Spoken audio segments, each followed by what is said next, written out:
Cooperative society কাজ nomination করার শেষ দিন ছিল। আমাদের জেলা তৃণমূল কংগ্রেসের পক্ষ থেকে পঙ্কজ রায় সরকার, পঙ্কজ দা এসছে। উনি গতকাল থেকে 8 আর 9 দুদিন নমিনেশন জমা দেওয়ার ডেট ছিল। আজ শেষ তারিখ। দুদিন ধরে উনি ব্যস্ত হয়ে সব সঠিকভাবে আমাদের নমিনেশন হয়েছে। নমিনেশন শেষে দেখা গিয়েছে শুধুমাত্র 27 জন ক্যান্ডিডেটই নমিনেশন করেছেন। অর্থাৎ এই 27 জন যে ক্যান্ডিডেট নমিনেশন করেছেন তারা আনকন্টেস্টেড বিজয়ী হয়ে গেছেন।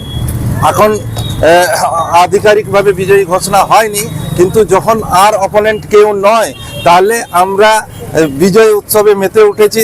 কারণ 27 জনের বাইরে আর কোনো ক্যান্ডিডেট নেই। তো রানীগঞ্জ কোঅপারেটিভ সোসাইটি তৃণমূল কংগ্রেসের সমর্থক ক্যান্ডিডেটরা 27 জন জয়ী হয়েছে, এটা আমরা মানছি। আধিকারিক ঘোষণা আগামী কালকে হতে পারে। তাই কোঅপারেটিভ সোসাইটিতে আমাদের বোর্ড গঠন যখন হয়েছে তখন আমরা কোঅপারেটিভকে, এই ব্যাংকিং সিস্টেম যে কোঅপারেটিভ আছে তাকে কিভাবে আরো উন্নত করা যাক সেই ব্যবস্থা আমাদের আছে।